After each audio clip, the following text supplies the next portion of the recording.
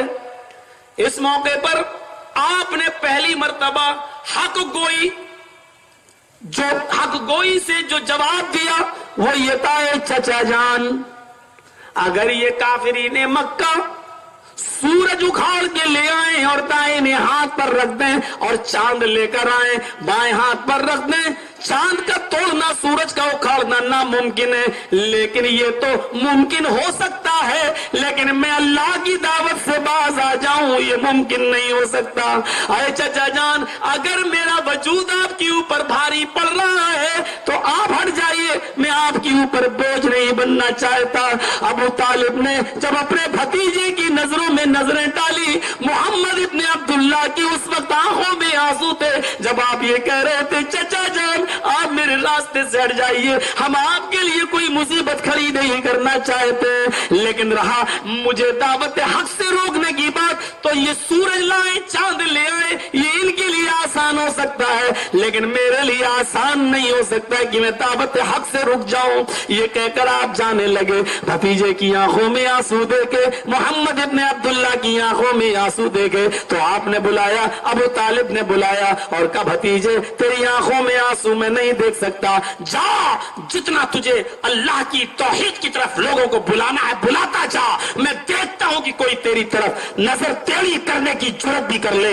اے میرے بھتیجے جا، تجھے اللہ نے جو پیغام دیا اس کو پورا کر، میرے جیتے جی کوئی تیرے اوپر ٹیڑھی نظر کر کے دیکھنے کی، ٹیڑھی نظر ڈالنے کی ہمت نہیں کر سکتا.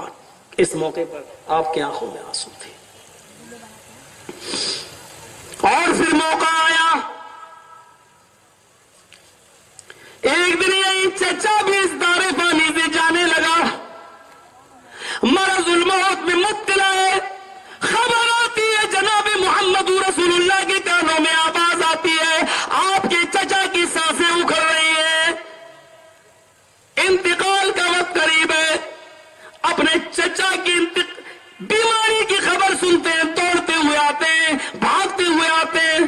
اس موقع پر میرا چچا کہیں اسی حال میں انتقال نہ کر جائے، اگر حالت کفر میں مر گیا تو بڑا برا ہوگا، جہنمی ہو جائیں گے. چلو آخری موقع پر شاید بھتیجے کا درد سمجھ لیں، میرے دل کی آواز سمجھ لیں. لیکن ایسے موقع پر آپ اندر جاتے ہیں جب ابو جہل بیٹھا ہوا ہے، ابو لہب بیٹھا ہوا ہے، قریش کے کئی لوگ وہاں بیٹھے ہوئے ہیں، لیکن ایسے نازک موڑ پر محمد ابن عبداللہ نے موقع کو غنیمت سمجھا اور اپنے چچا سے کہا، میرے چچا آپ کی چاچا آفری کی سپرد ہو رہی ہے، آپ اس دنیا سے رخصت ہونے والے ہیں، یہ بیماری ایسی ہے، صرف لا الہ الا اللہ کہہ دیجئے. آئے میرے لا الہ الا اللہ پڑھ لیجئے، آپ لا الہ الا اللہ کہہ دیجئے. اگر سب کے سامنے کہنے میں شرم آ رہی ہے تو اے چچا جان صرف میرے کان میں کہہ دیجئے لا الہ الا اللہ. میں آپ کو یقین دلاتا ہوں اگر آپ نے لا الہ الا اللہ کہہ دیا اور میرے کانوں نے لا الہ الا اللہ سن لیا تو قیامت کے دن میں اللہ تعالیٰ سے آپ کی شفاعت کرا لوں گا، اللہ سے آپ کی سفارش کرا لوں گا، کیونکہ آپ نے قدم قدم پر میری حمایت کی ہے، قدم قدم پر میرا ساتھ دیا ہے. اے چچا جان میرے کان میں ہی کہہ دیجئے. ادھر ابو جہل نے کہا آخری وقت میں مسلمان ہو جاؤ گے؟ عبد المطلب کا دین چھوڑ دو گے؟ اپنے باپ دادا کا دین چھوڑ دو گے؟ یہ بہت برا عقیدہ ہوتا ہے. میرے باپ یہی کرتے آئے, میرے دادا یہی کرتے آئے, جلدی نہیں چھوٹتا یہ. ابو جہل نے کہا ابو طالب کیا اپنے باپ کا دھرم, اپنے باپ کا دین چھوڑ دو گے؟ اور بھی لوگوں نے کہا, لوگ کہیں گے ڈر گیا, ڈرپوک تھا ابو طالب.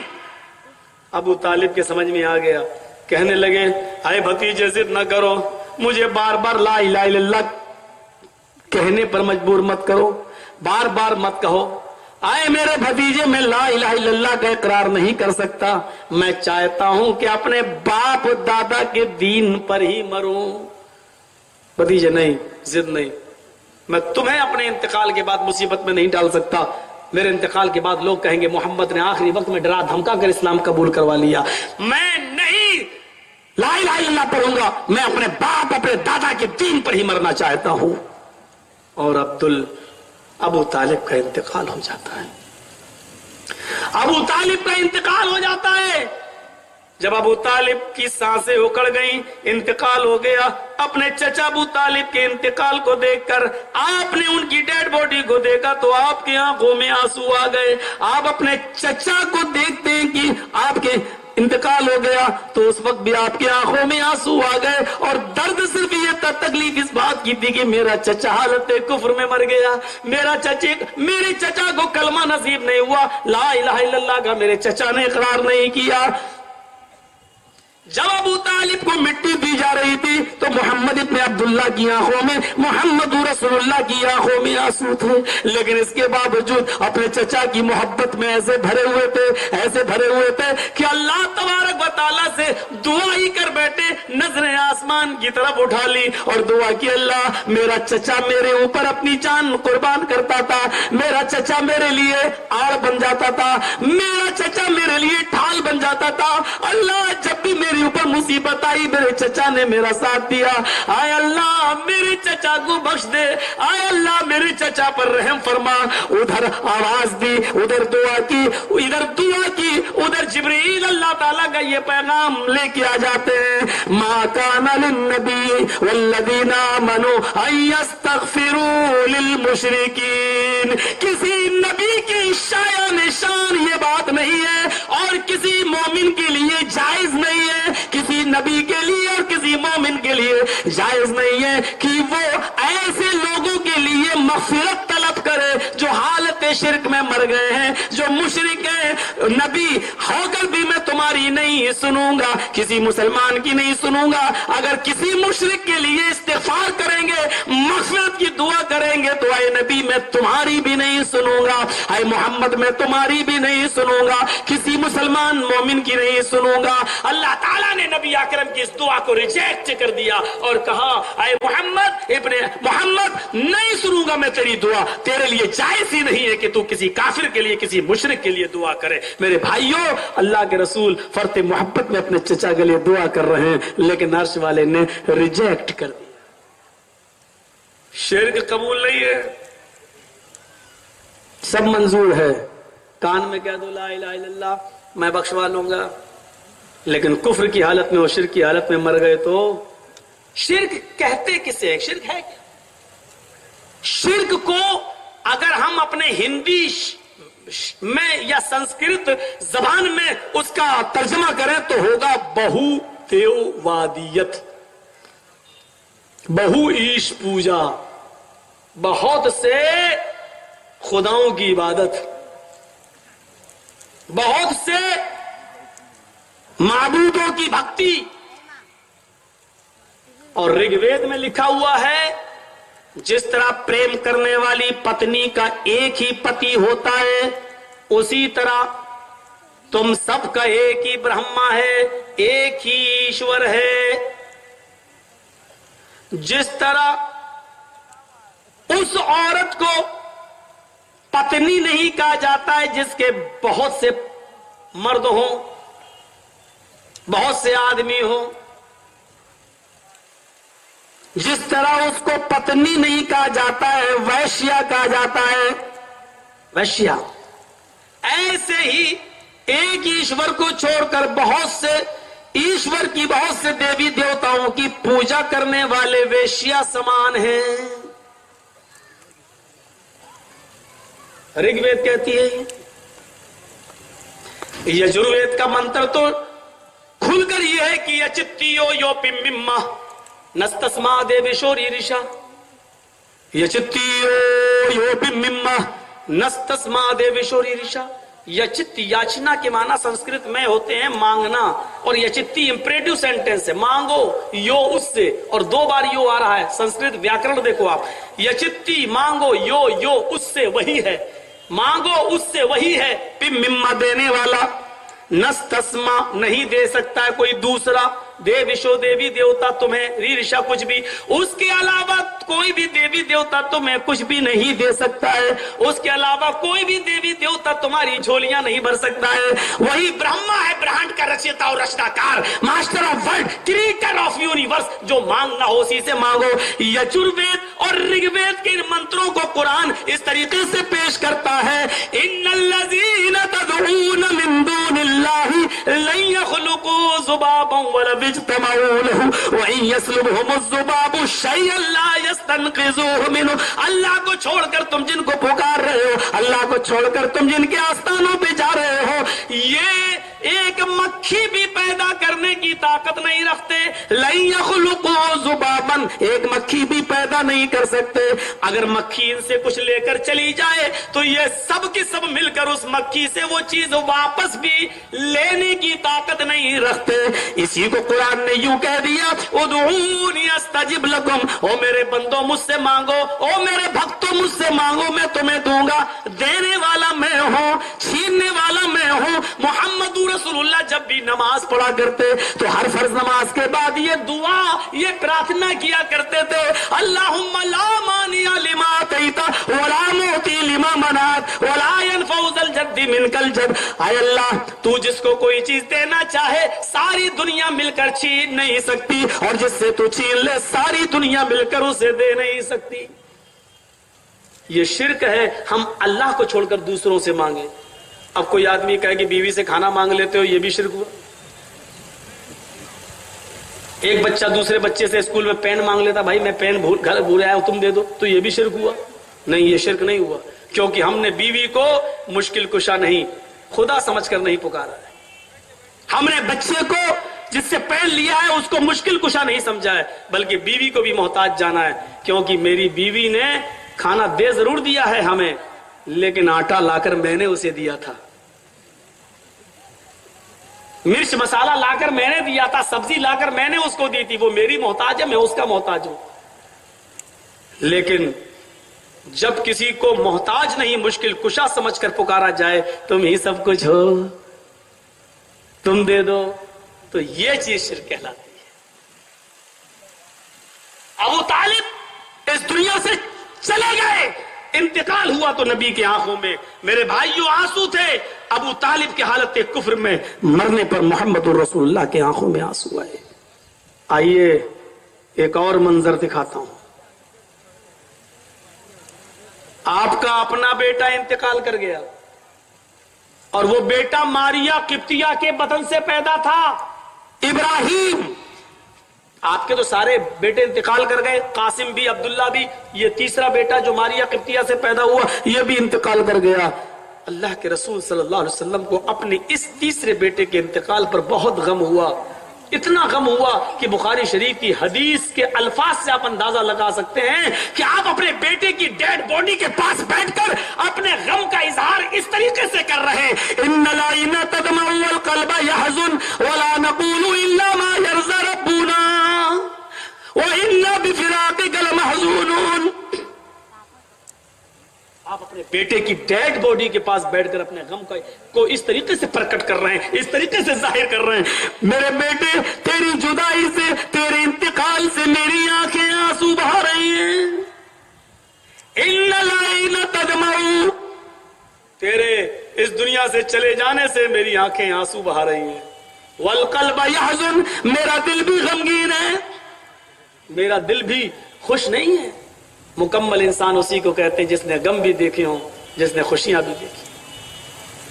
اور محمد رسول اللہ پر غم کے پہاڑ ایسے توڑے جا رہے ہیں، دیکھ رہے ہیں آپ؟ دیکھیے، ان العین تدمع، آنکھیں اشک بہا رہے ہیں، والقلب یحزن، دل غمگین ہے.